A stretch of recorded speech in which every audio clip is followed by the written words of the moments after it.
Bangladesh অনূর্ধ্ব-20 football দলের প্রধান coach Gerard জোসকে Kamalapur স্টেডিয়ামের প্র্যাকটিস সেশনে দেখে মনে হতে পারে পৃথিবীর সবচেয়ে সুখী মানুষদের একজন তিনি।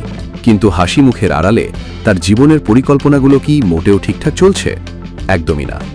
অনূর্ধ্ব-20 দল নিয়ে জোসের প্রথম মিশনটাই পড়েছে এক চরম জটিলতায়। প্ল্যান ছিল গত 15 আগস্ট থাইল্যান্ডে গিয়ে সংযুক্ত আরব আমিরাতের মতো শক্তিশালী দলের বিপক্ষে একের পর এক প্রিপারেশন ম্যাচ খেলবেন অ্যাডাম আব্বাস, জিদান ইউসুফ, মাহি খান কিংবা ঈশান মালিকরা। কিন্তু নির্ধারিত ডেট পার হওয়ার বহুদিন পরও ফুটবলারদের পাসপোর্ট আটকে রইল ভিসার লাল ফিতায়। যশোরের শামসুল হুদা একাডেমিতে দারুণ এক ক্যাম্প শেষ করে ঢাকার মাত্র 2 দিন প্র্যাকটিস করে ব্যাংককের বিমান ধরার কথা ছিল লাল সবুজের প্রডিজিদের। কিন্তু প্রিপারেশন ম্যাচ তো দূরের কথা, ভিসা জটিলতায় থাইল্যান্ড সফরটাই ভেস্তে গেল। এএফসি অনূর্ধ্ব-20 এশিয়ান কাপ বাছাই পর্বের আগে থাইল্যান্ডের এই কন্ডিশনিং ক্যাম্পটা খেলোয়াড়দের মানিয়ে নেওয়ার জন্য ভীষণ জরুরি ছিল। এখন কোনো আন্তর্জাতিক প্রস্তুতি ম্যাচ ছাড়াই আমাদের অনূর্ধ্ব-20 দলকে সরাসরি উড়াল দিতে হবে উজবেকিস্তানে।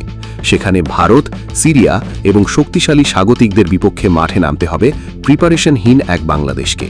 ম্যাচ প্র্যাকটিস ছাড়া এশিয়ান কাপ কোয়ালিফায়ার্সের এই অগ্নি পরীক্ষা পার হওয়া সত্যি এক বিশাল challenge.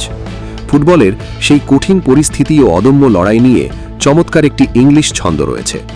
Without prep, the storm may test the bold, but true warriors fight till the victory is told. যার সহজ বাংলা ভাবার্থ, প্রস্তুতি ছাড়া ঝড় আসলেও বীরেরা দমে যায় না, আসল যোদ্ধারা শেষ বাঁশি পর্যন্ত লড়াই করে জয় ছিনিয়ে আনে। পরিকল্পনা ভেস্তে গেলেও মাঠের সবুজ গালিচায় আমাদের তরুণরা শতভাগ উজাড় করে দেবে। প্রিয় দর্শক, কোনো রকম প্রস্তুতি ম্যাচ ছাড়াই ভারত ও সিরিয়ার বিরুদ্ধে নামতে যাওয়া বাংলাদেশ অনূর্ধ্ব-20 দল কি পারবে উজবেকিস্তানের মাটিতে ইতিহাস গড়ে এশিয়ান কাপে কোয়ালিফাই করতে? কমেন্ট বক্সে লিখে জানান আপনার মতামত। ভিডিওটি ভালো লাগলে লাইক ও শেয়ার করুন।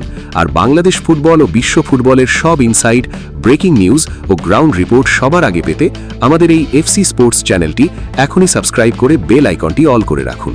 সবাই ভালো থাকুন, লাল সবুজের ফুটবলের সাথেই থাকুন। বিদায় নিচ্ছি আমি রাকিব, এফসি স্পোর্টস রংপুর।